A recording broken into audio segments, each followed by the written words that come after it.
70만 원이요? 27살 최서연의 목소리가 떨렸습니다. 새벽 2시 병원 복도에서 낯선 노인은 고개를 끄덕였죠. 네, 70만 원만 빌려주실 수 있을까요? 서연의 통장엔 73만 원이 전부였습니다.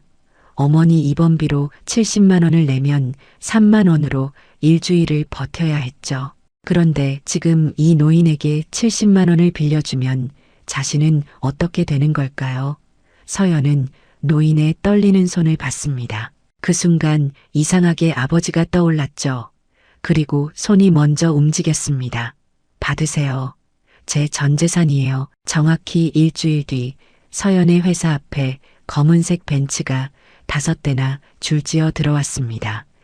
그리고 첫 번째 차에서 내린 사람, 바로 그 노인이었죠. 하지만 지금은 고급 정장을 입고 수행원들을 거느린 채였습니다. 서연의 심장이 쿵 떨어졌어요. 도대체 그는 누구였을까요? 그리고 왜 다시 나타난 걸까요? 그 전에 잠깐 이 영상이 마음에 드셨다면 구독과 좋아요 부탁드리며 지금 어디에서 시청하고 계신지 댓글로 남겨주세요. 여러분의 이야기도 듣고 싶습니다. 그럼 지금부터 시작되는 이야기 속으로 함께 들어가 볼까요? 그날은 토요일 밤이었습니다. 정확히 말하면 일요일로 넘어가는 새벽이었죠. 부산 대병원 응급실 복도에 형광등이 윙윙거리고 있었습니다. 27살 최서연은 플라스틱 의자에 앉아 천장을 바라보고 있었어요. 하얀 천장, 차가운 공기, 그리고 복도 저 끝에서 들려오는 기계음. 입원 보증금은 70만 원입니다. 간호사가 그렇게 말했었죠. 서연은 핸드폰을 꺼냈습니다. 계좌 잔액 확인, 화면에 떴어요. 73만 원. 서연은 한숨을 쉬었습니다. 70만 원을 내면 3만 원이 남는군요. 3만 원으로 월요일까지 버틸 수 있을까요? 버스비가 하루 왕복 6천 원, 밥값이 하루 10,000원씩만 해도 2만 원인데 아니죠. 버텨야 합니다. 다른 방법이 없으니까요. 어머니가 쓰러진 건 저녁 9시쯤이었습니다. 서연이 야근을 마치고 집에 돌아왔을 때 어머니는 바닥에 쓰러져 계셨어요. 당뇨 합병증이었죠. 저혈당 쇼크, 구급차를 불렀고 응급실로 실려왔습니다. 의사는 입원이 필요하다고 했어요. 최소 사흘은 관찰해야 한다고 했죠. 서연은 지갑을 열어봤습니다. 현금은 10,000원짜리 3장뿐이었어요. 카드는 이미 석 달째 밀려 있었죠.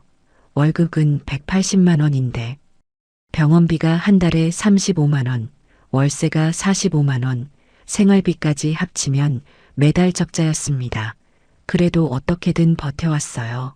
어머니를 위해서라면 뭐든 할 수 있었으니까요. 발소리가 들렸습니다. 누군가 복도를 걸어오고 있었어요.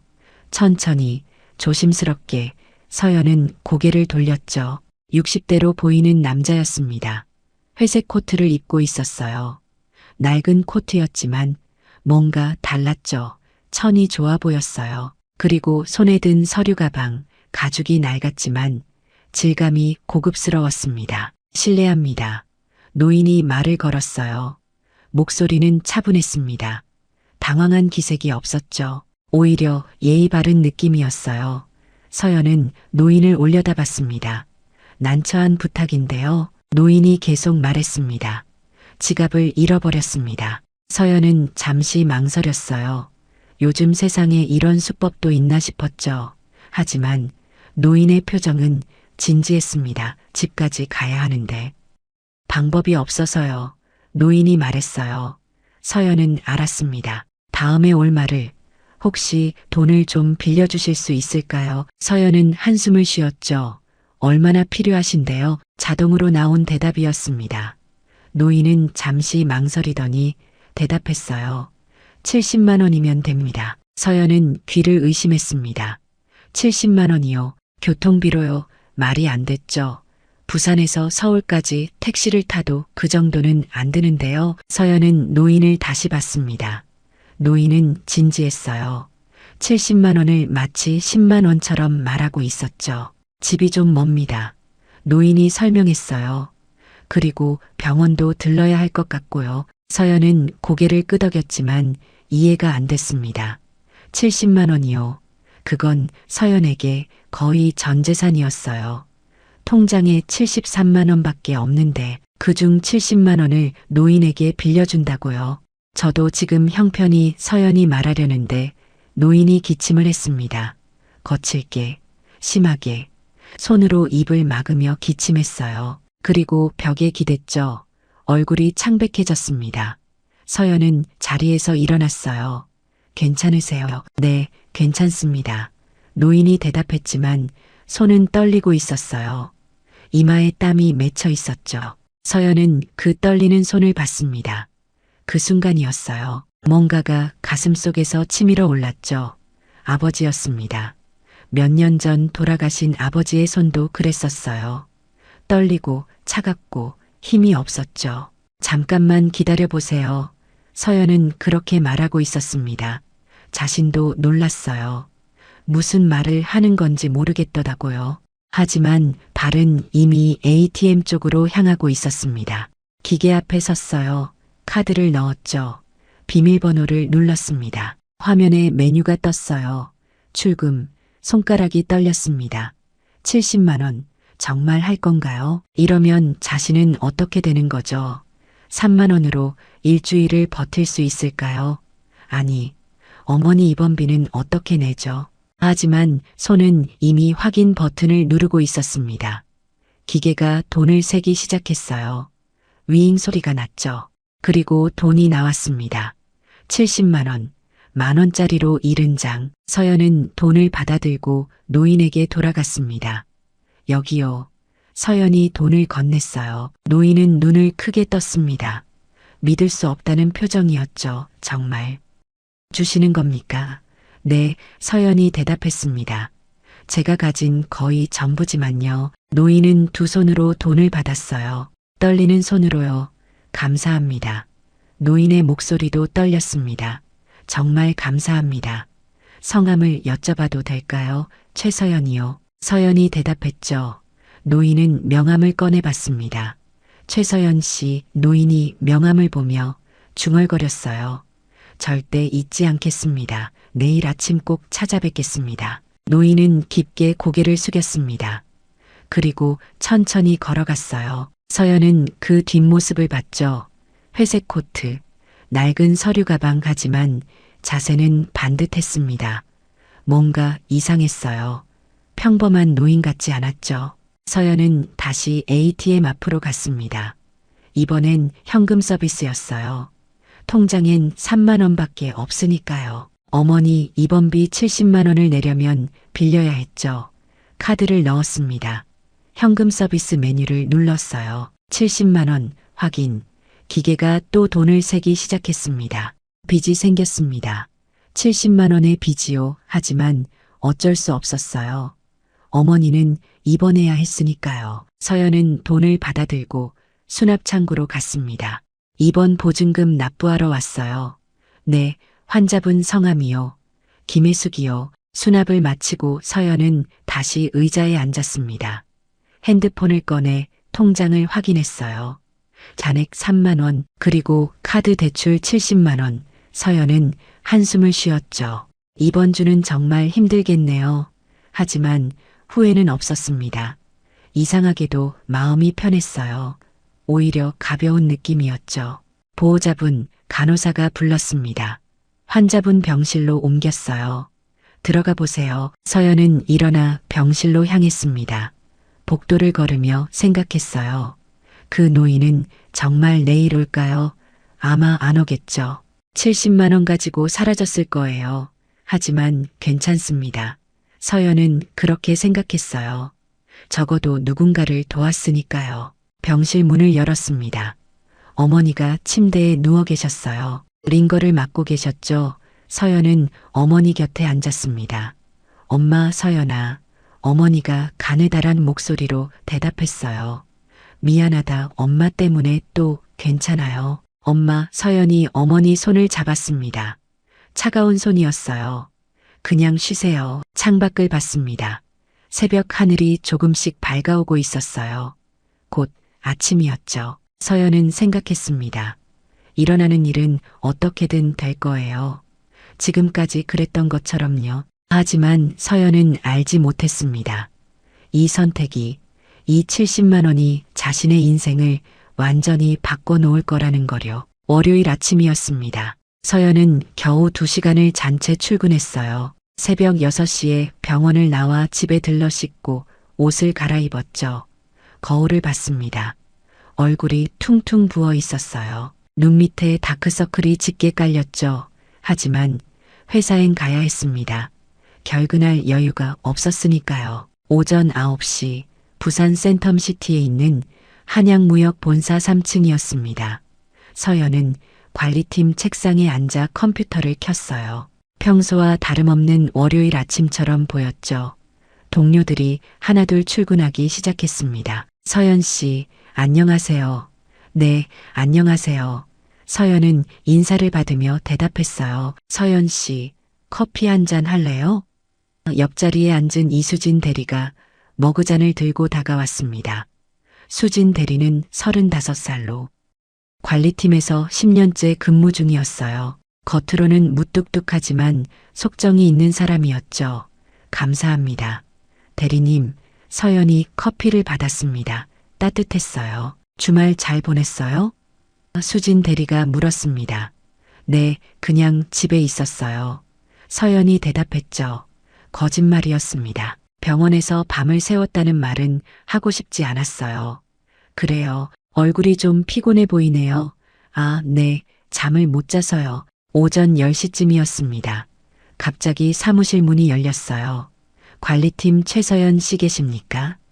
낯선 남자 2명이 들어왔습니다. 검은색 정장을 입고 있었죠. 가슴에 명찰이 달려 있었어요.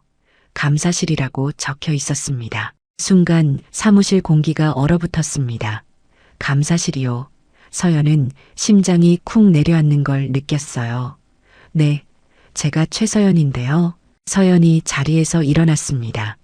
다리가 떨렸죠. 잠깐 회의실로 함께 가주시겠습니까? 한 남자가 말했습니다. 목소리는 차갑고 사무적이었어요. 무슨 일인가요? 서연이 물었죠. 회의실 가서 설명드리겠습니다. 서연은 수진 대리를 봤습니다. 수진 대리도 당황한 표정이었어요. 서연 씨, 무슨 일이에요? 저도 모르겠어요. 서연은 감사실 직원들을 따라 복도로 나왔습니다. 동료들의 시선이 느껴졌죠. 수군거리는 소리도 들렸어요. 서연 씨가 무슨 일 있나 봐. 감사실에서 부른대. 3층 끝 회의실로 향했습니다. 문을 열고 들어가니 테이블 위에 서류 뭉치가 놓여 있었어요. 앉으세요. 한 남자가 말했습니다. 서연은 의자에 앉았어요. 두 손을 무릎 위에 올려놓았죠. 떨리고 있었습니다. 최서연 씨, 금요일 오후 5시경 금고실에 들어가셨죠? 한 남자가 물었습니다. 네, 거래처 지급 준비하려고요. 서연이 대답했어요. 혹시 그때 금고 안에서 뭔가 이상한 점 없었습니까? 이상한 점이요? 서연은 고개를 갸웃했습니다.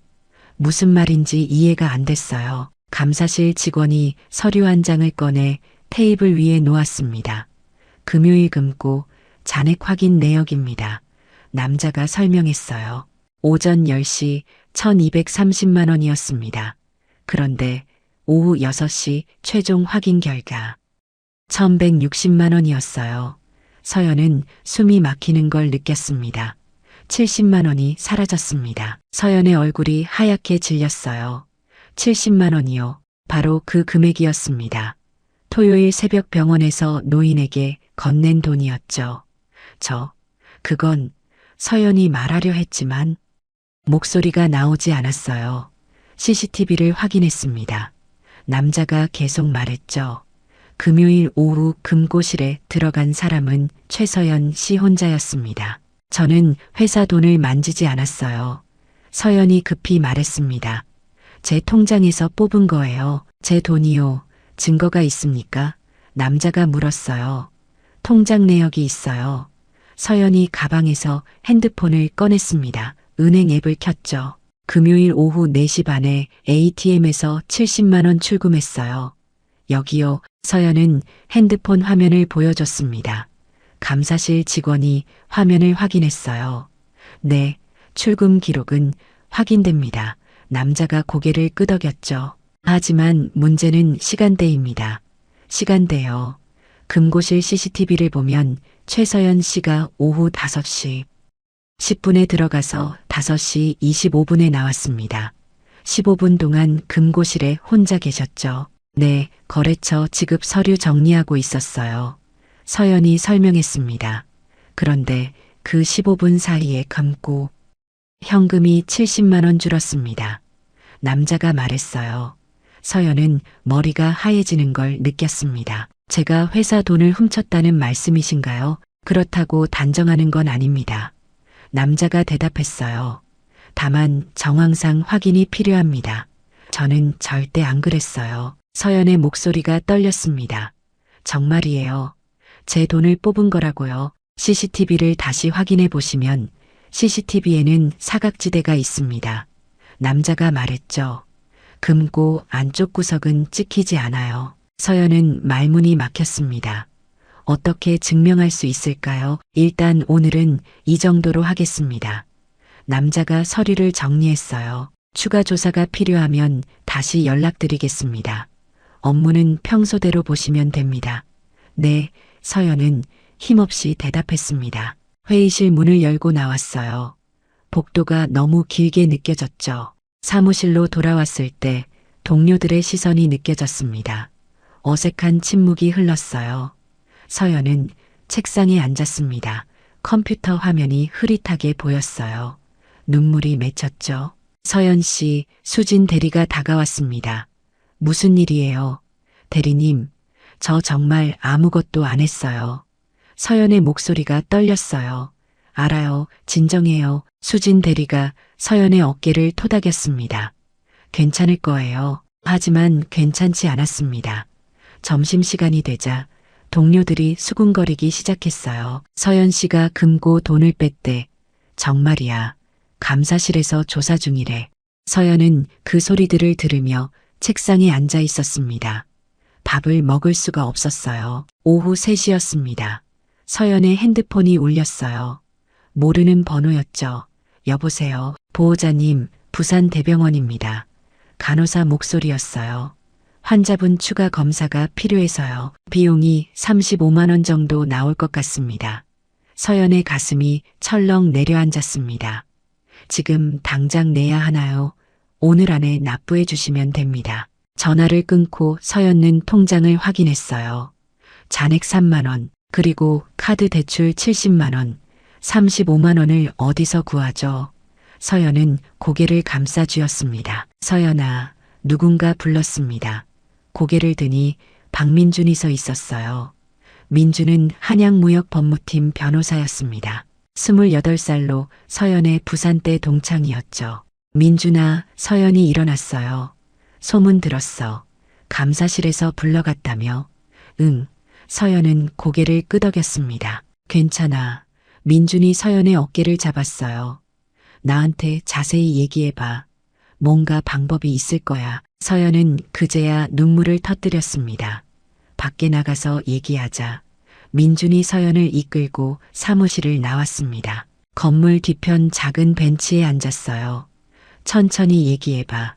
민준이 물 한 병을 건넸습니다. 서연은 물을 마시며 모든 걸 설명했어요. 토요일 새벽 병원에서 만난 노인, 70만 원, 감고 사건 모든 것을요. 민준은 조용히 듣고 있었습니다. 서연의 말이 끝나자 민준이 입을 열었어요. 그 노인 연락처 받았어. 아니, 명함만 받았는데. 연락이 안 돼. 이름은 그것도 못 물어봤어. 민준이 한숨을 쉬었습니다. 서연아, 내가 도와줄게. CCTV를 다시 정밀 분석해 볼게. 분명 다른 증거가 있을 거야. 정말 서연이 물었습니다. 응.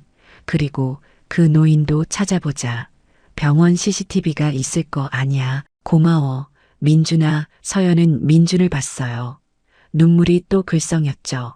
괜찮아. 우리 친구잖아. 민준이 미소를 지었습니다. 그날 저녁 서연은 병원으로 향했습니다. 주머니에는 3만 원밖에 없었죠. 35만 원을 어떻게 마련할까 고민하며 걷는데 누군가 뒤에서 불렀어요. 서연 씨, 돌아보니 수진 대리였습니다. 대리님, 이거 수진 대리가 봉투를 건넸어요. 뭐예요? 30만 원 들어있어. 일단 급한 거 쓰고 나중에 천천히 갚아. 서연은 눈물이 났습니다. 대리님, 감사합니다. 병원에 도착해 비용을 냈습니다. 그리고 어머니 병실로 갔어요. 어머니는 잠들어 계셨죠. 서연은 어머니 옆에 앉아 손을 잡았습니다. 엄마, 나 좀 힘든데 중얼거렸어요. 하지만 어머니는 주무시고 계셨습니다. 창밖을 봤어요. 부산 야경이 펼쳐져 있었죠. 서연은 생각했습니다. 어떻게 하지? 정말 어떻게 해야 하지? 하지만 포기할 순 없었어요. 진실은 반드시 밝혀질 테니까요. 화요일 아침이었습니다. 서연은 평소보다 일찍 출근했어요. 오전 8시 반, 사무실에는 아직 아무도 없었죠. 서연은 책상에 앉아 어제 일을 떠올렸습니다. 감사실 조사, 동료들의 시선, 그리고 민준의 약속. 하지만 여전히 불안했어요. 정말 해결될 수 있을까요? 9시가 되자 직원들이 하나둘 출근하기 시작했습니다. 서연을 보는 눈빛이 예전과 달랐어요. 어색하고 조심스러웠죠. 서연 씨, 안녕하세요. 후배 직원이 작게 인사했습니다. 네, 안녕하세요. 서연은 고개를 끄덕였어요. 10시쯤이었습니다. 갑자기 1층 경비실에서 전화가 왔어요. 관리팀입니다. 서연이 받았죠. 서연 씨, 1층 로비에 손님이 찾아오셨는데요. 경비 아저씨 목소리였습니다. 누가 저를요? 성함을 안 말씀하시는데 꼭 최서연 씨를 만나야 한다고 하세요. 서연은 이상했습니다. 누가 자신을 찾아왔을까요? 지금 내려가겠습니다. 서연은 자리에서 일어났어요. 수진 대리가 물었습니다. 누가 찾아왔어요?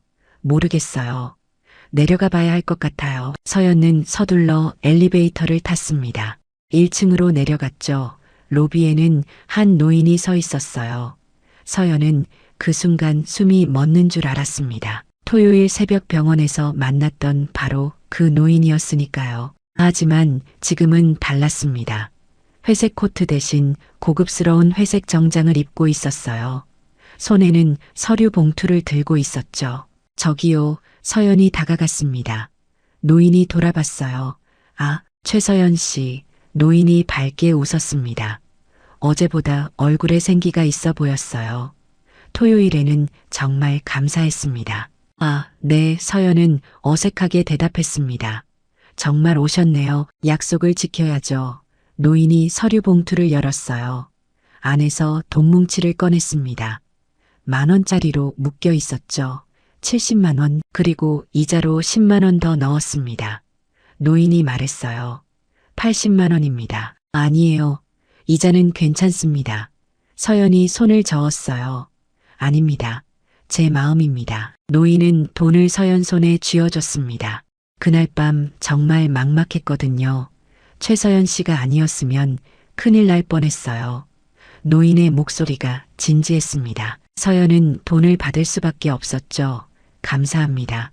제가 감사하죠. 노인이 미소를 지었어요.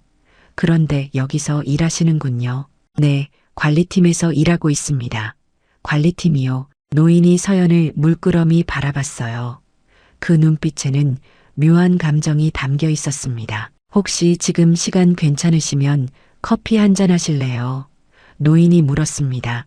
제대로 인사도 못 드렸는데요. 아, 괜찮습니다. 서연이 사양하려는데 노인이 말을 이었어요. 부탁입니다. 10분만요. 제 마음이 편치 않아서요. 노인의 눈빛이 간절했습니다. 서연은 고개를 끄덕일 수밖에 없었어요. 그럼 잠깐만요. 두 사람은 회사 건물 1층 카페로 갔습니다. 노인이 커피 2잔을 주문했죠. 테이블에 마주 앉았어요. 노인이 먼저 입을 열었습니다. 최서연 씨, 혹시 가족은 어떻게 되세요? 노인이 물었어요. 어머니 한 분 계세요. 서연이 대답했습니다. 지금 병원에 입원 중이시고요. 그래서 그날 밤 병원에 계셨군요. 네, 아버지는요? 노인이 조심스럽게 물었습니다. 서연은 잠시 망설였어요. 몇 년 전에 돌아가셨어요. 노인의 얼굴이 굳어졌습니다. 죄송합니다. 제가 실례를 했네요. 아니에요. 괜찮아요. 서연이 손을 저었어요. 노인은 잠시 커피를 마셨습니다. 그리고 다시 물었죠. 아버지는 무슨 일을 하셨나요? 선박회사를 하셨어요. 서연이 대답했습니다. 작은 회사였는데. 몇 년 전에 부도가 났어요. 선박회사요. 노인의 눈빛이 흔들렸습니다. 혹시 회사 이름이 어떻게 됐나요? 동양해운이었어요. 서연이 말했죠. 왜 그러세요? 노인은 대답하지 않았어요. 얼굴이 창백해졌습니다. 손이 떨리기 시작했죠. 커피잔을 놓으려다 살짝 흔들렸어요. 괜찮으세요? 서연이 걱정스럽게 물었습니다. 아, 네, 괜찮습니다. 노인이 억지로 미소를 지었어요. 그냥 갑자기 어지러워서요. 하지만 그 미소는 어색했습니다. 노인은 갑자기 자리에서 일어났어요. 최서연 씨, 오늘 정말 감사했어요. 서두르는 것처럼 보였죠. 다음에 또 뵙겠습니다. 아, 네, 서연도 일어났습니다. 노인은 고개를 숙여 인사하고 카페를 나갔어요. 서연은 그 모습을 멍하니 바라봤습니다. 뭔가 이상했어요. 아버지 회사 얘기를 하자마자 노인의 태도가 완전히 달라졌죠. 왜 그러셨을까요? 서연은 테이블 위에 놓인 서류 봉투를 집어들었습니다. 80만 원이 들어 있었어요. 일단 이걸로 수진 대리한테 빌린 돈을 갚고 어머니 병원비도 낼 수 있겠다. 서연은 생각했습니다. 그렇게 생각하며 다시 사무실로 올라갔어요. 하지만 가슴 한편이 불편했습니다. 그 노인의 창백한 얼굴이 자꾸 떠올랐죠. 저녁이 되었습니다. 서연은 퇴근 후 병원으로 향했어요. 어머니 병실에 들어서니 어머니가 침대에 비스듬히 앉아 텔레비전을 보고 계셨습니다. 엄마, 저 왔어요. 서연아, 왔구나. 어머니가 미소를 지었어요. 오늘은 많이 좋아 보이세요. 응, 링거 맞으니까 좀 나은 것 같아. 서연은 어머니 옆에 앉았습니다.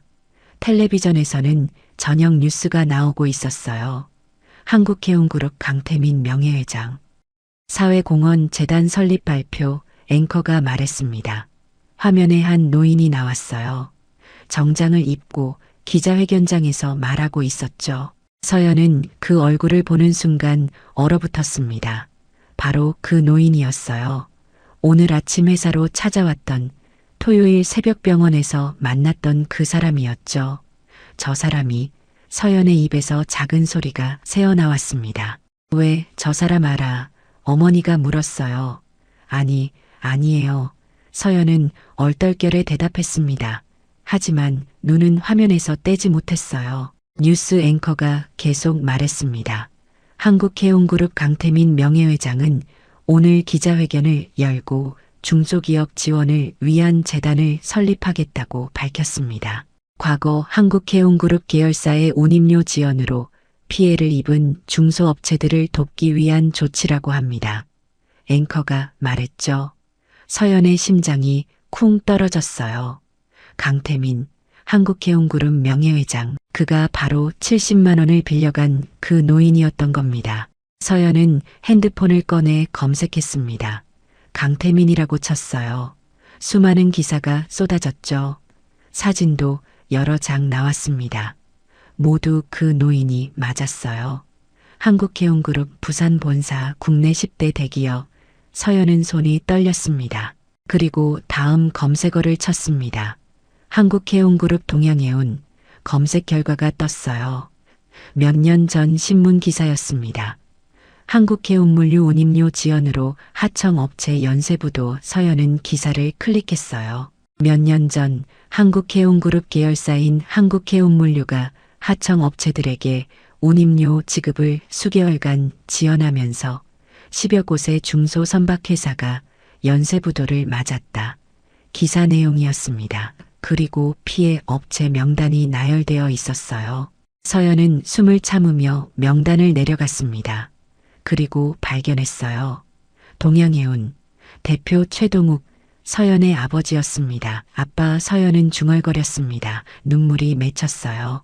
그럼 우리 아버지 회사가 망한 게 저 사람들 때문이었구나. 서연은 병실 밖으로 나왔습니다. 복도를 걸으며 민준에게 전화를 걸었어요.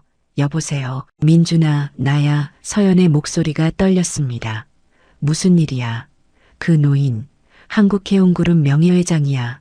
뭐, 민준의 목소리가 높아졌어요. 강태민, 한국해운그룹 명예회장이야. 서연이 말했습니다. 방금 뉴스에 나왔어. 잠깐만. 그럼 그분이 일부러 너한테 접근한 거야. 모르겠어. 서연이 대답했어요. 오늘 아침에 회사로 찾아오셔서 돈을 갚으셨는데 우리 아버지 회사 얘기하자마자 안색이 변하시더라. 그리고 지금 검색해 보니까 한국해운그룹이 우리 아버지 회사 부도에 연루되어 있었어. 서연이 계속 말했습니다. 민준이 한숨을 쉬었어요. 서연아, 이거 심상치 않은데. 나도 그렇게 생각해. 일단 내가 자세히 조사해 볼게. 너 조심해. 전화를 끊고 서연은 복도 창문 앞에 섰습니다. 밖으로 부산 야경이 보였어요. 강태민, 한국해운그룹, 아버지의 회사 모든 게 연결되어 있었습니다. 우연이 아니었어요. 분명 뭔가 있었죠. 서연은 주먹을 쥐었습니다. 분노가 치밀어 올랐어요. 하지만 동시에 혼란스러웠습니다.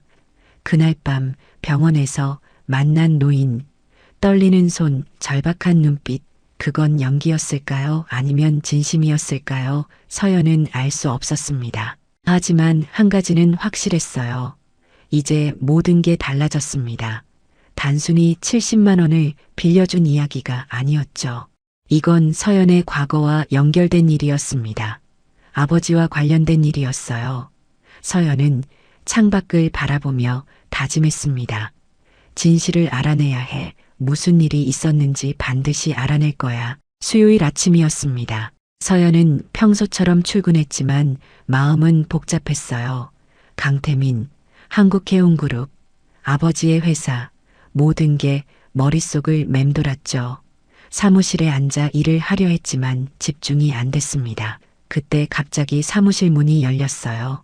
긴급회의에 소집합니다. 관리팀장이 들어오며 말했습니다. 전 직원 대회의실로 모이세요. 무슨 일이에요? 동료 하나가 물었죠. 한국해운그룹에서 오신다고 합니다. 팀장이 대답했어요. 순간 사무실이 술렁거렸습니다. 한국해운그룹이요? 왜 우리 회사로? 직원들이 수군거렸어요. 서연은 심장이 쿵 내려앉는 걸 느꼈습니다. 설마 강태민 회장이 오시는 건가요? 서연은 떨리는 다리로 대회의실로 향했어요. 대회의실에는 이미 많은 직원들이 모여 있었습니다. 한쪽에는 한양무역 임원들이 줄지어 서 있었어요. 서연은 뒤쪽에 조용히 섰죠. 오전 10시 정각 회의실 문이 열렸습니다. 검은색 정장을 입은 사람들이 들어왔어요. 그리고 그 가운데 강태민 회장이 걸어 들어왔습니다. 고급스러운 회색 정장 차림이었죠. 그 옆에는 30대 중반쯤 되어 보이는 남자가 있었어요. 금태 안경을 쓰고 있었습니다. 차가운 인상이었죠. 한양무역 김 사장이 앞으로 나섰습니다. 60대 초반의 작고 마른 남자였어요. 강태민 회장님, 저희 한양무역을 방문해 주셔서 진심으로 감사드립니다. 강태민이 고개를 끄덕였어요. 초대해 주셔서 감사합니다. 오늘은 특별한 일로 찾아왔습니다. 강태민의 목소리가 회의실에 울려 퍼졌습니다.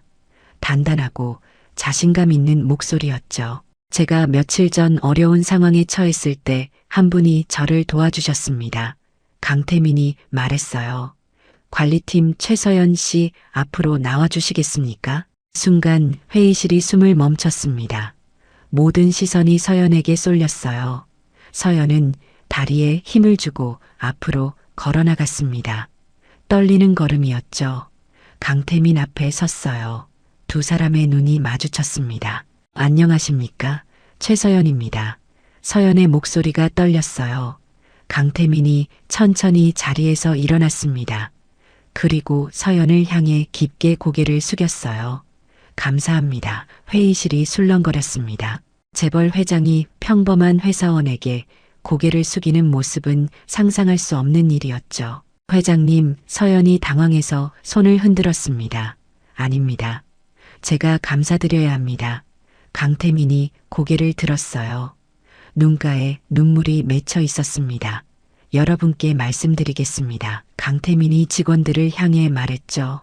며칠 전 저는 병원에서 곤란한 상황에 처했습니다. 강태민이 설명했어요. 지갑을 잃어버려 집에 갈 방법이 없었죠. 그때 최서연 씨가 저를 도와주셨습니다.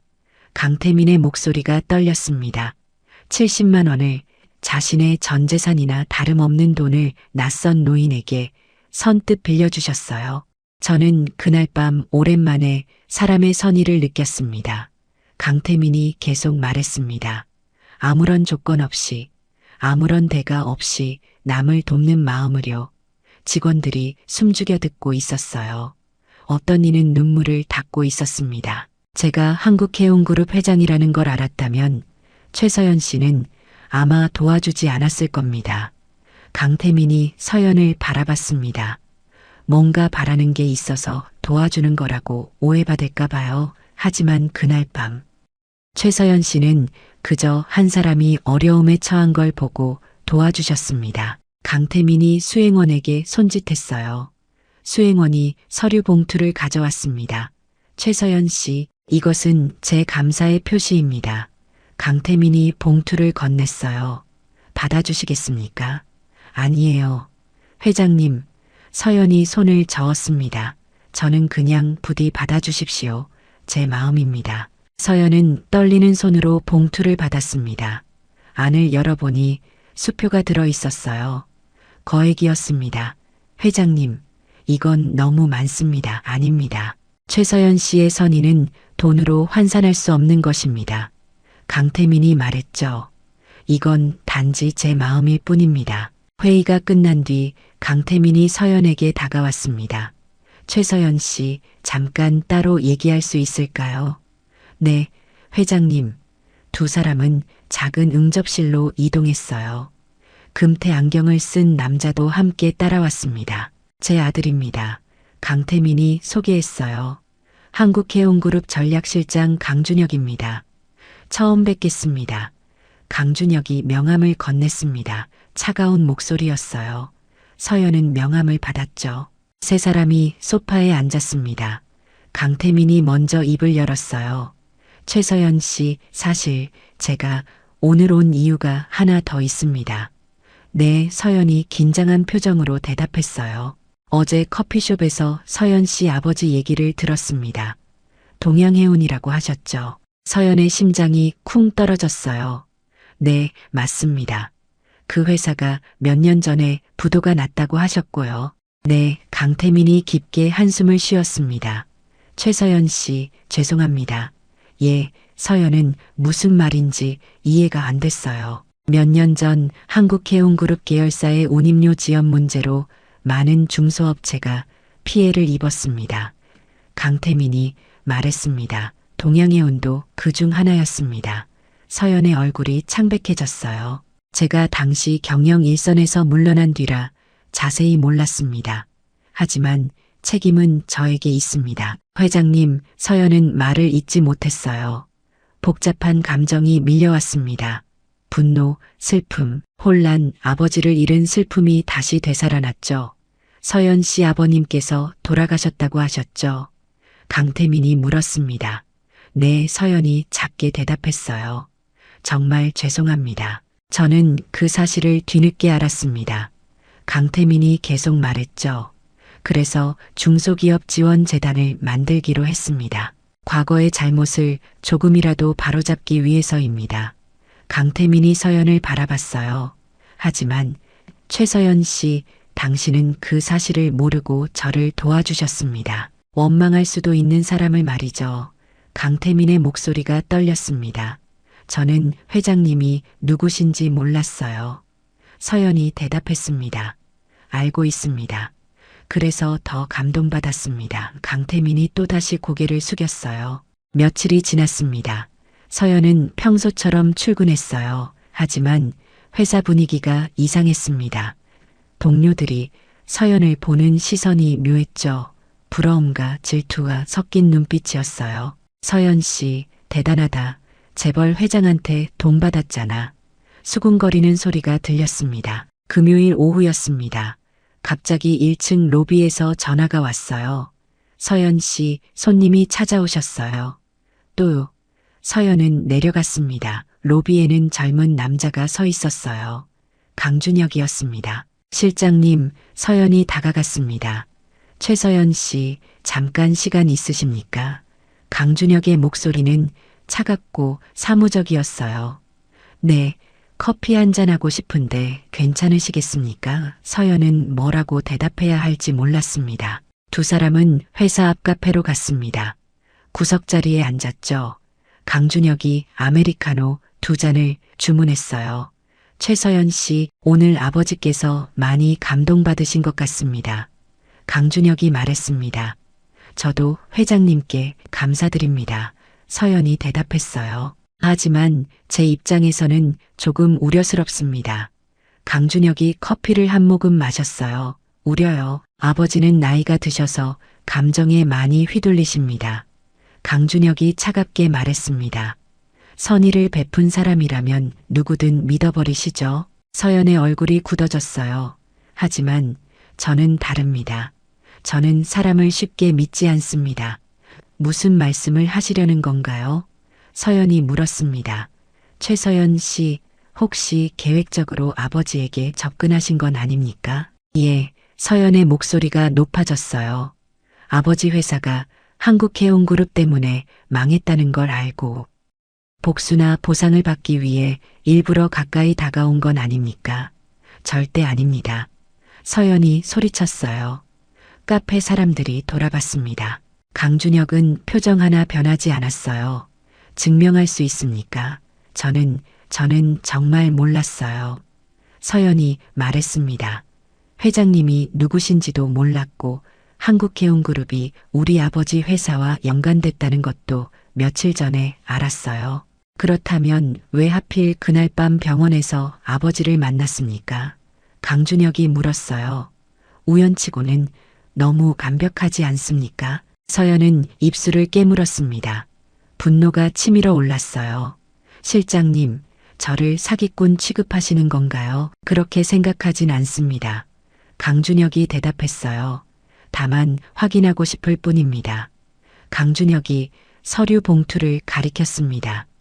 그 안에는 아버지께서 최서연 씨에게 드린 수표가 들어 있습니다. 돌려주십시오. 예, 서연이 눈을 크게 떴어요.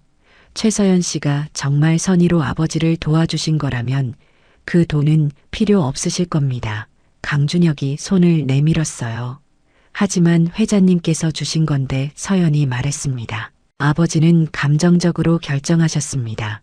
강준혁이 말했어요. 하지만 회사 입장에서는 부적절한 금액입니다. 돌려주시면 제가 최서연 씨의 선의를 믿겠습니다. 서연은 가방을 꽉 쥐었습니다. 손이 떨렸어요. 거액이었습니다.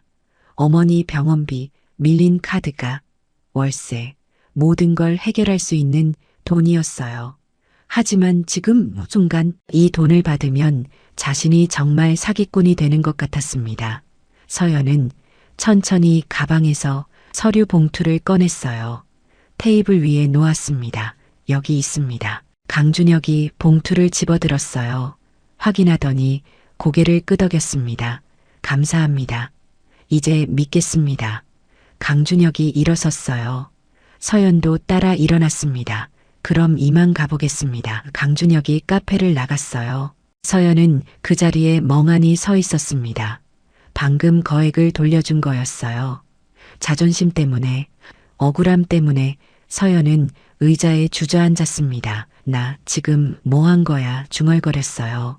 눈물이 났습니다. 그때 핸드폰이 울렸습니다. 병원에서 온 문자였어요. 어머니 추가 검사 필요, 비용 50만 원. 오늘 중 납부 요망. 서연의 얼굴이 하얗게 질렸어요. 방금 거액을 돌려줬는데 50만 원을 어디서 구하죠? 토요일 아침이었습니다. 서연은 잠을 이룰 수 없었어요. 밤새 뒤척이다가 새벽 5시에 일어났죠.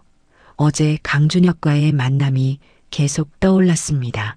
거액을 돌려준 것, 어머니 병원비 모든 게 엉망이었어요. 아침 9시 민준에게서 전화가 왔습니다. 서연아, 지금 시간 돼. 응, 카페로 나올 수 있어. 중요한 얘기가 있어. 서연은 서둘러 집을 나섰어요. 카페에서 민준을 만났습니다. 민준은 노트북을 펼쳐놓고 있었어요. 서연아, 앉아. 서연이 앉아 민준이 화면을 돌렸습니다. 이거 봐. 화면에는 커뮤니티 게시글이 떠 있었어요. 한양무역 최서연, 재벌 회장 노린 계획적 접근? 제목이었습니다. 서연은 숨이 막혔어요. 이게 뭐야? 어제 올라온 글이야. 민준이 설명했습니다. 익명 게시판이 내 조회수가 벌써 10,000명이 넘었어. 서연은 글을 읽기 시작했습니다. 한양무역에 다니는 최서연이라는 여직원이 강태민 회장에게 계획적으로 접근했다. 아버지 회사가 한국해운그룹 때문에 망한 걸 알고 복수와 돈을 노렸다. 내용이었어요. 그리고 사진도 첨부되어 있었습니다. 서연과 강준혁이 카페에서 마주 앉아 있는 사진이었죠. 이 사진 어제 찍힌 거잖아. 서연이 말했습니다. 누가 이런 짓을 댓글들 봐. 민준이 말했어요. 댓글들이 달려 있었습니다. 역시 요즘 사람들 믿을 게 못 돼. 재벌 회장 노린 거 확실하네. 사기꾼이잖아. 서연은 손이 떨렸어요. 이거 명예훼손 아니야. 맞아. 민준이 고개를 끄덕였습니다. 당장 고소할 수 있어. 누가 올린 거야. 익명인데 IP 추적하면 알 수 있을 거야. 민준이 설명했습니다. 서연아, 내가 도와줄게. 이거 절대 그냥 넘어가면 안 돼. 서연은 눈물이 났습니다. 민준아, 나 정말 아무것도 안 했는데. 알아, 나 믿어. 민준이 서연의 손을 잡았어요. 끝까지 싸우자. 진실은 반드시 밝혀져.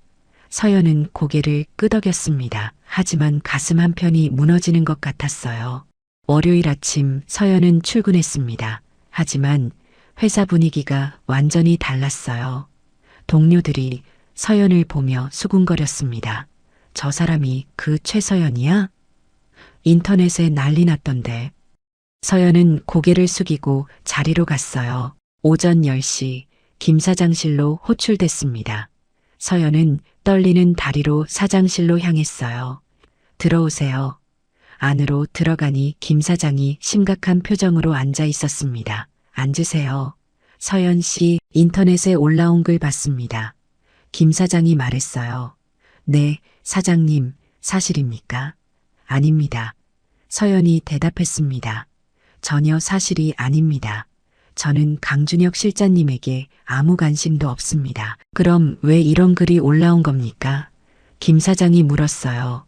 누군가 저를 모함하는 것 같습니다. 서연 씨, 김 사장이 한숨을 쉬었습니다. 솔직히 말씀드리자면 회사 입장에서 부담스럽습니다. 이런 논란이 계속되면 회사 이미지에도 안 좋거든요. 사장님, 서연이 말하려 했지만 김 사장이 손을 들었어요. 일단 한 달 정도 휴직하는 게 어떻겠습니까? 사태가 진정될 때까지요. 그건 저를 쫓아내시겠다는 말씀이신가요? 아닙니다. 김 사장이 고개를 저었어요. 잠시 쉬라는 겁니다. 급여는 정상 지급하겠습니다. 사장님, 저는 아무 잘못도 하지 않았습니다. 서연의 목소리가 높아졌어요. 알고 있습니다. 김 사장이 대답했습니다. 하지만 지금 여론이 좋지 않아요. 회사를 생각해서라도 알겠습니다. 서연이 자리에서 일어났어요. 눈물을 참으며 사장실을 나왔습니다. 복도에서 민준이 기다리고 있었어요. 서연아, 민준아, 서연은 그제야 눈물을 터뜨렸습니다. 민준이 서연을 안아줬어요. 울지 마, 내가 해결해 줄게. 어떻게 해결해? 서연이 물었습니다. 법적으로 대응하는 거야. 민준이 대답했어요. 명예훼손으로 고소하고 진실을 밝히는 거야. 하지만 증거가 있어. 증거는 충분해. 민준이 말했습니다. 병원 CCTV, 통장 내역, 모든 게 내 편이야. 그리고 나도 증인이 될 수 있어. 정말? 서연이 물었어요. 응, 민준이 고개를 끄덕였습니다. 서연아, 포기하지 마. 진실은 반드시 밝혀져. 서연은 민준을 봤습니다. 그의 눈빛이 진지했어요. 고마워, 민준아, 괜찮아. 우리 친구잖아. 며칠 뒤 민준은 고소장을 제출했습니다. 피고는 아직 밝혀지지 않았지만 IP 추적이 진행 중이었어요. 그리고 일주일 뒤인 결과가 나왔습니다. 글을 올린 사람은 백지연이었어요. 강준혁의 약혼녀였죠. 백지연? 서연은 그 이름을 들어본 적이 없었습니다. 누구야? 강준혁 실장. 약혼녀래. 민준이 설명했어요. 부산에서 아트갤러리 운영하는 사람이야. 왜 그 사람이 나한테? 질투였나 봐. 민준이 대답했습니다. 재판날이 왔습니다. 부산지방법원이었어요. 서연은 증인석에 앉았습니다. 손이 떨렸죠. 맞은편에는 백지연이 앉아 있었어요. 명품 정장 차림이었습니다. 그 옆에는 강준혁도 있었어요. 방청석에는 강태민도 와 있었습니다. 서연은 강태민과 눈이 마주쳤어요. 강태민이 고개를 끄덕이며 격려해 주었죠. 자, 시작하겠습니다. 판사가 말했습니다. 서연 측 변호사가 일어났어요. 피고 백지연은 허위 사실로 원고의 명예를 심각하게 훼손했습니다. 변호사가 말했습니다. 모니터에 병원 CCTV가 떴어요. 서연이 강태민에게 돈을 건네는 장면이었죠. 보시는 것처럼 원고는 순수한 선의로 노인을 도왔습니다. 변호사가 설명했어요. 강태민 회장님이라는 사실은 몰랐습니다. 이어 통장 내역이 나왔습니다. 잔액 73만 원 중 70만 원을 빼낸 기록이었어요. 방청석이 술렁거렸습니다. 판사가 백지연을 봤어요. 피고 측 변론하시죠. 백지연의 변호사가 일어났습니다. 원고가 강준혁 실장님에게 개인적인 관심이 있었다는 증거입니다. 변호사가 말했어요. 그건 왜곡입니다. 서연 측 변호사가 소리쳤습니다. 그날 만남은 강준혁 실장이 먼저 요청했고 수표를 돌려달라고 강요했습니다. 이어서 서연 어머니의 병원 기록이 공개됐어요. 방청석은 또 술렁거렸습니다. 판사님, 갑자기 강태민이 일어났습니다. 제가 증언하고 싶습니다. 허가합니다. 판사가 대답했어요. 강태민이 증인석으로 걸어갔습니다. 최서연 씨는 저를 순수한 마음으로 도왔습니다. 강태민이 말했습니다. 저를 회장님으로 알고도 돈을 돌려줬습니다. 강태민이 계속 말했어요. 제 아들이 그것을 강요했지만 서연 씨는 자존심으로 받지 않았습니다. 방청석에서 박수가 터졌습니다. 판사가 망치를 두드렸어요. 민준도 증언했습니다. 저는 박민준입니다. 민준이 말했어요. 최서연 씨의 대학 동창이자 동료입니다. 민준이 서연을 봤습니다. 저는 서연 씨를 10년 넘게 알고 지냈습니다. 그녀는 절대 거짓말을 하지 않는 사람입니다. 그리고 절대 남을 이용하지 않습니다. 민준의 목소리가 떨렸어요. 서연 씨는 항상 남을 먼저 생각합니다. 자기가 힘들어도 남을 돕는 사람입니다. 민준이 숨을 들이마셨습니다. 그래서 제가 그녀를 좋아합니다. 법정이 조용해졌습니다. 서연은 민준을 봤어요. 민준도 서연을 보고 있었죠.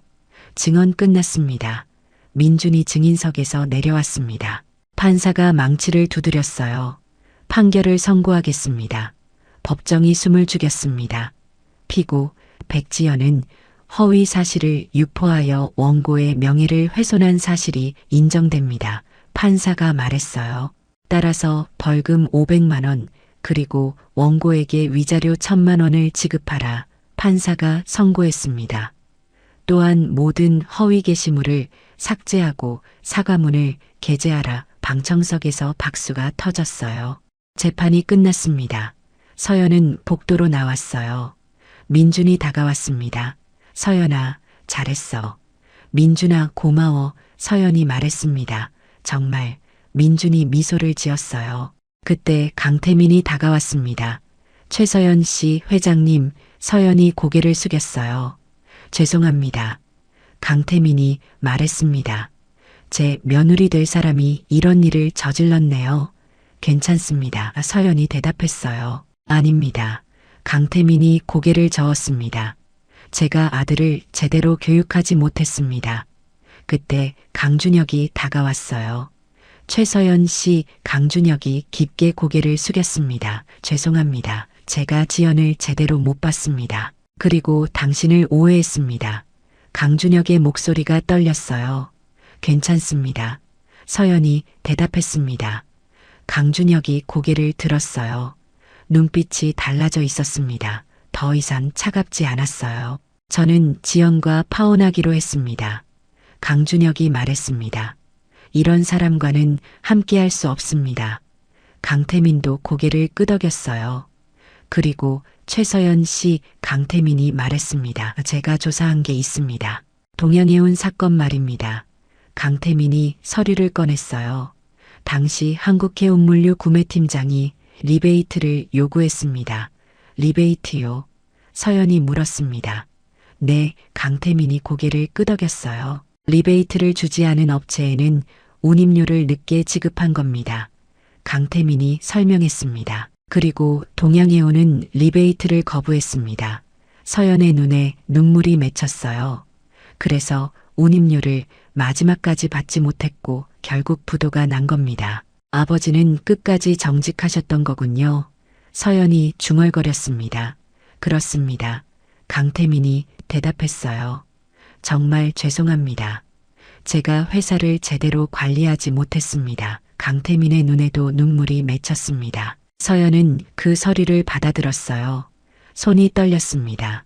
아버지, 서연이 중얼거렸습니다. 자랑스러워요. 서연은 눈물을 흘렸습니다. 하지만 그건 슬픔의 눈물이 아니었어요. 자부심의 눈물이었죠. 일주일이 지났습니다. 서연은 회사로 복직했어요. 김 사장이 사과하며 다시 일하라고 했죠. 동료들의 태도도 완전히 달라졌습니다. 서연 씨, 정말 고생 많으셨어요. 대단하세요. 이제는 모두가 서연을 응원했어요. 수진 대리도 케이크를 준비해 왔습니다. 서연 씨, 축하해요. 감사합니다. 대리님, 서연은 정말 모든 게 끝난 줄 알았어요. 하지만 며칠 뒤 강태민에게서 전화가 왔습니다. 서연 씨, 시간 되시면 한번 뵐 수 있을까요? 강태민의 목소리가 들렸어요. 드릴 말씀이 있습니다. 네, 회장님, 서연이 대답했습니다. 언제 뵐까요? 내일 오후 어떠십니까? 제 사무실로 오시겠어요? 알겠습니다. 다음 날 오후 서연은 한국해운그룹 본사로 갔습니다. 부산 해운대에 있는 고층 빌딩이었어요. 최상층 회장실로 안내받았죠. 문을 열고 들어가니 넓은 사무실이 펼쳐졌습니다. 창밖으로 부산 바다가 한눈에 보였어요. 강태민이 소파에 앉아 있었습니다. 그 옆에는 강준혁도 있었어요. 어서 오세요. 서연 씨, 강태민이 미소를 지었습니다. 앉으세요. 서연은 맞은편 소파에 앉았어요. 서연 씨, 사실 오늘 부른 이유가 있습니다. 강태민이 말했습니다. 제 건강이 좋지 않습니다. 예, 서연은 놀랐어요. 심장이 안 좋아서요. 강태민이 가슴을 짚었습니다. 의사가 조심하라고 했어요. 그래서 미리 정리할 것들을 정리하려고 합니다. 강태민이 서류 봉투를 꺼냈어요.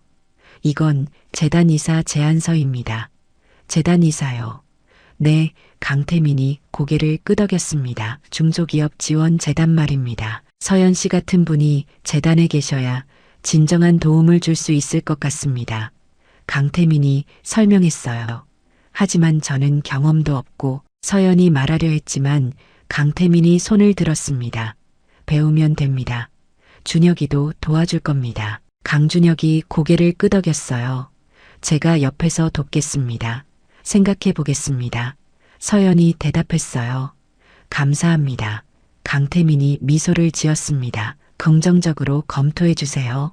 한 달이 지났습니다. 서연은 재단 이사직을 수락했어요.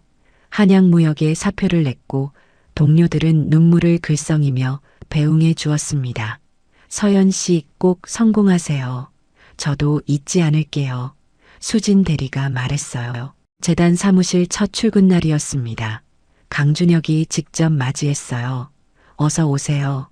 이사님, 아직 어색하네요. 서연이 웃었습니다. 곧 익숙해질 거예요. 강준혁의 미소는 어전보다 한결 따뜻했죠. 서연의 책상에는 명패가 놓여 있었어요. 최서연 이사라고 적혀 있었습니다.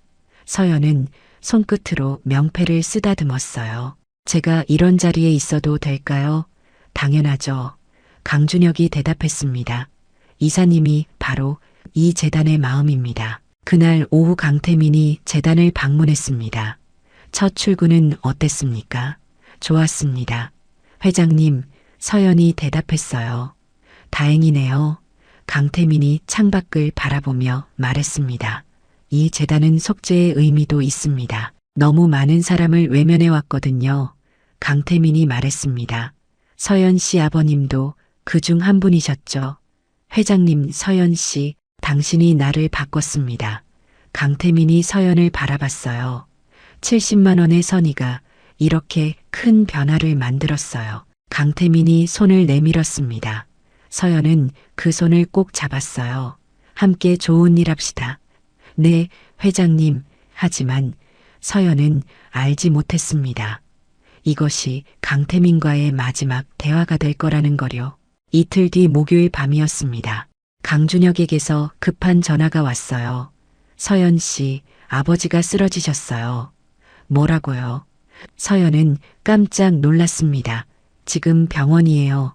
부산 대병원 중환자실입니다. 지금 갈게요. 서연은 택시를 잡아 타고 병원으로 달렸습니다. 중환자실 앞에는 강준혁이 서 있었어요. 얼굴이 창백했습니다. 어떻게 되신 거예요? 서연이 물었습니다. 심장 쪽이래요. 강준혁의 손이 떨렸습니다. 급성 심근경색이래요. 지금 응급 처치 중이십니다. 강준혁이 말했습니다. 서연은 강준혁의 어깨를 잡았어요. 괜찮으실 거예요. 회장님은 강한 분이세요. 고마워요. 서연 씨, 강준혁이 작게 말했습니다. 1시간이 지나자 의사가 나왔어요. 일단 안정은 되었습니다. 의사가 말했습니다. 하지만 상태가 좋지 않습니다. 각오하셔야 합니다. 강준혁은 벽에 기대며 고개를 숙였어요. 며칠이 지났습니다. 강태민의 상태는 조금씩 나아지는 것 같았어요. 의식도 돌아왔습니다. 서연은 매일 병문안을 갔죠. 서연 씨, 강태민이 희미하게 웃었습니다. 매일 와주시는군요. 당연하죠. 고맙습니다. 강태민이 말했습니다. 준혁이를 잘 부탁합니다. 무슨 말씀이세요? 서연이 손을 저었어요. 아직 많이 남으셨는걸요. 아닙니다. 강태민이 고개를 저었습니다. 제 시간이 얼마 남지 않은 걸 압니다. 재단은 부탁드립니다. 강태민이 서연의 손을 잡았어요. 준혁이를 도와주세요. 네, 회장님. 서연은 눈물을 참으며 대답했습니다. 약속드릴게요. 하지만 이틀 뒤 강태민의 상태가 갑자기 악화됐습니다. 새벽 3시였어요. 서연은 강준혁에게서 전화를 받았죠.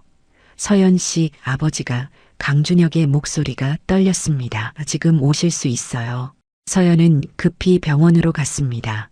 중환자실 앞에는 이미 많은 사람들이 모여 있었어요. 강준혁이 창백한 얼굴로 서 있었죠. 아버지가 강준혁이 말을 잇지 못했습니다. 그 순간 의사가 나왔어요.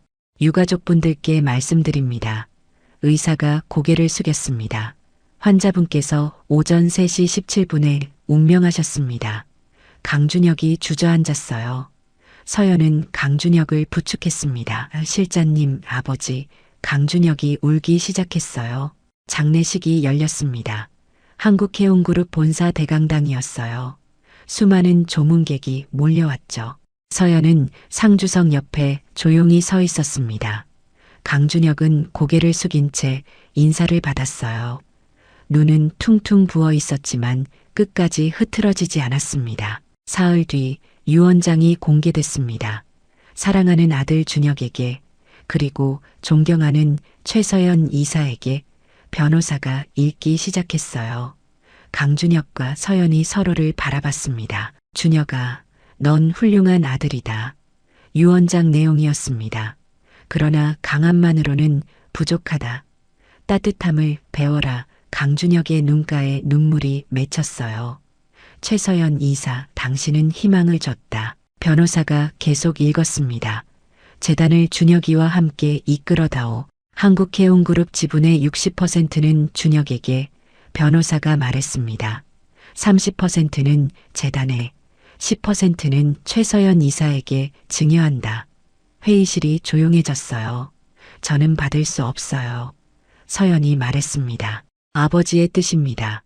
강준혁이 부드럽게 말했어요. 함께 해주세요. 재단을 지켜야죠. 서연은 고개를 끄덕였습니다. 알겠습니다. 최선을 다하겠습니다. 1년이 흘렀습니다. 가을이었어요.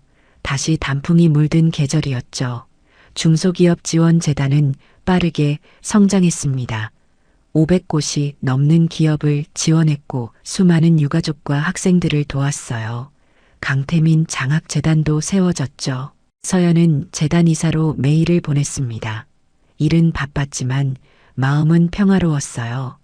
어머니도 건강을 많이 회복하셨습니다. 요양원에서 지내시며 다른 어르신들과 즐겁게 시간을 보내고 계셨죠. 엄마 잘 지내셨어요. 주말마다 서연은 어머니를 찾아갔습니다. 그럼 넌 요즘 어때? 재단 일이 재미있어요. 서연이 대답했습니다.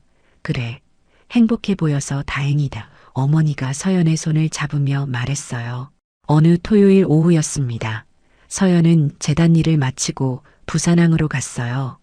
1년 전 강태민 회장을 처음 만났던 병원 근처였죠. 벤치에 앉아 바다를 바라봤습니다. 회장님, 잘 지내고 계시죠? 서연이 중얼거렸어요. 재단은 잘 굴러가고 있어요.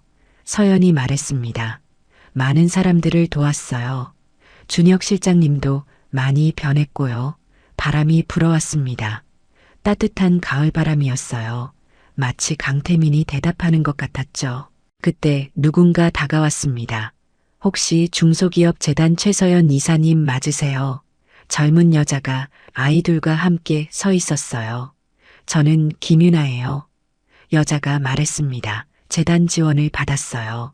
정말 감사합니다. 아, 윤아 씨, 서연은 기억을 떠올렸어요. 잘 지내세요. 네, 여자가 밝게 웃었습니다. 덕분에 새 직장도 구했고 아이들도 밝아졌어요. 두 아이가 동시에 외쳤습니다. 감사합니다. 서연은 그 밝은 얼굴들을 보며 미소를 지었어요. 받은 만큼 나누겠다고 약속할게요. 여자가 말했습니다. 그렇게만 해주세요. 서연이 대답했어요. 그리고 가방에서 봉투 하나를 꺼냈습니다. 큰아이 학원비예요. 제 돈이에요. 감사합니다. 여자는 눈물을 글썽이며 고개를 숙였습니다. 그들이 떠난 뒤 서연은 뒷모습을 바라봤어요. 순환이 시작됐구나. 서연이 중얼거렸습니다. 1년 전 자신이 건넨 70만 원이 변화를 만들었고 이제 또 다른 선희가 누군가의 희망이 되고 있었죠. 선희는 순환하네요. 서연이 바다를 보며 말했습니다. 이게 회장님이 말씀하신 세상이군요. 석양이 부산 바다를 붉게 물들이고 있었어요. 배들이 항구로 들어오고 있었죠. 서연의 핸드폰이 울렸습니다. 강준혁이었어요. 서연 씨, 지금 어디세요? 부산항이요. 시간 되시면 저녁 같이 해요. 강준혁의 목소리가 들렸습니다. 네, 좋아요. 서연이 대답했어요. 서연은 벤치에서 일어났습니다. 1년 전 모든 게 시작된 곳, 70만 원으로 시작된 이야기. 이제 그것은 수백 명을 돕는 재단이 됐고 수천 명에게 희망이 됐습니다. 서연의 걸음은 가벼웠어요. 얼굴에는 미소가 떠 있었죠. 저녁 노을이 아름다웠습니다. 부산 바다가 황금빛으로 빛나고 있었어요. 서연은 걸으며 생각했습니다. 아버지, 보고 계시죠? 제가 아버지처럼 정직하게 살고 있어요. 그리고 많은 사람들을 돕고 있어요. 바람이 불어왔습니다. 따뜻하고 부드러운 바람이었어요. 마치 아버지가 대답하는 것 같았죠. 잘했다. 내 딸 서연은 눈물을 닦으며 웃었습니다. 행복한 눈물이었어요. 70만 원으로 시작된 이야기, 그것은 이제 끝이 아니라 새로운 시작이었습니다. 선의의 순환은 계속되고 있었죠. 오늘도, 내일도, 그리고 앞으로도 부산 바다처럼 끝없이 이어질 겁니다. 우리의 이 사연이 마음에 남았다면 좋아요를 눌러주세요. 그리고 소중한 사람들과 함께 이 이야기를 나눠주시길 바랍니다. 좋은 말씀들을 댓글로 남겨주시고 어디에서 시청하고 계신지도 알려주세요.